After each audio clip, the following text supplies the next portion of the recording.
We're fascinated by them, we're terrified by them. But what do we really know about serial killers? In this explainer, we're going to move past all the myths to deconstruct the history, the definitions, and the, well, surprisingly diverse profiles behind this enduring modern nightmare. So let's start with a question you probably weren't expecting. How is a great white shark like a serial killer? The answer is pretty surprising, and it tells us a whole lot about calculated predatory behavior. Get this, neither of them just attacks at random. Marine biologists actually worked with a criminal profiler and found that sharks hunt strategically. They stalk specific victims, they lurk out of sight, and they tend to go after prey that's young and alone. And, just like their human counterparts, older sharks are way stealthier and more successful. It shows they actually learn from experience and perfect their craft. It's all about calculated predation. Now, this kind of behavior isn't just some modern horror story cooked up by 24-hour news. Our dark fascination with this type of killer, well, it has roots that go way back, centuries before the term serial killer even existed. I mean, this history really shows how we've struggled to even wrap our heads around this kind of evil. Back in the 1400s, you have a nobleman, Gilles de Rais, killing hundreds of children. By the 16th century, similar crimes were so brutal that the only explanation people could come up with was werewolves. Seriously. Fast forward to the late 1800s, and Jack the Ripper brings this new kind of terror with his surgical precision. And by the 1920s, you have guys like Albert Fish, this seemingly sweet, mild-mannered grandfather who is secretly a cannibalistic monster, forcing society to face the evil that can hide right in plain sight. So, with this long and dark history, how do we actually define a serial killer today? It's not just about how many people they've killed. The definition that law enforcement uses is super specific, and it all hinges on one absolutely crucial element. Okay, so here's the official definition. The FBI says serial murder is the killing of at least 3 people over time. But the key part isn't the number, it's the cooling off period between the murders. This is what proves it's not a single burst of rage, but a series of separate, distinct, and premeditated events.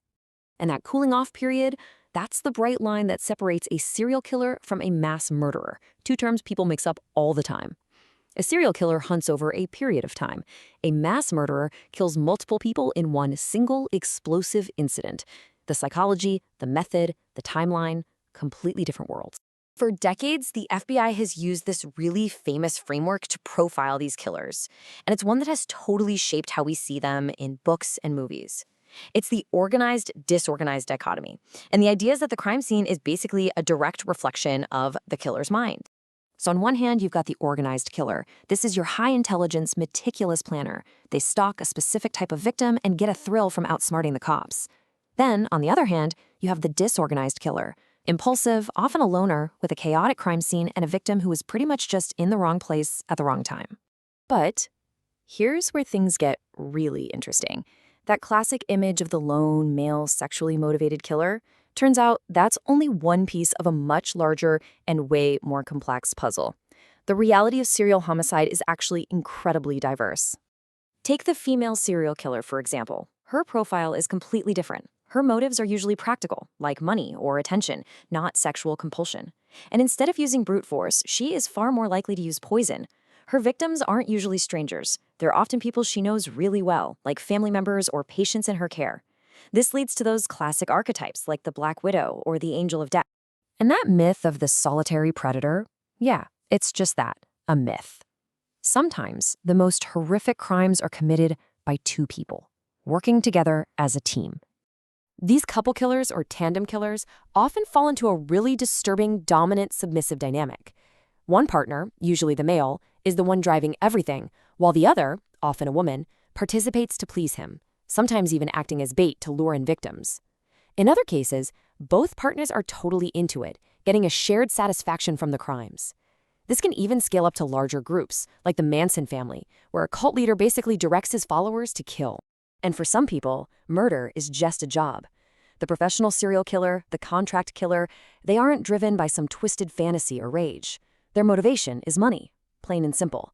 It's a business transaction, cold, detached, and all about utility. So we've seen this incredible diversity, right? Organized, disorganized, male, female, couples, professionals. It's a lot. Is there any way to bring all these different types together? Well, researchers have boiled them down into 4 core motivational categories that really help us understand the fundamental drive behind the act itself. This framework basically boils it all down to 4 core motives. First, you have your sexual sadists. That's the classic profile, the ones who kill for the pleasure of control. Second, you've got delusional killers who believe they're on a mission to cleanse the world of some group.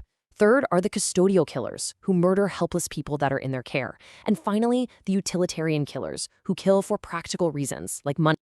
At the end of the day, it's not just the violence that horrifies us. It's how these acts just strip away the veneer of civilization and illustrate the dark places our natures can go. That's how author Dr. Lawrence Miller puts it, and it really gets to the heart of our fear. It's a terrifying glimpse into the darkest potential of human nature. So we've deconstructed the history, the definitions, and all the different types.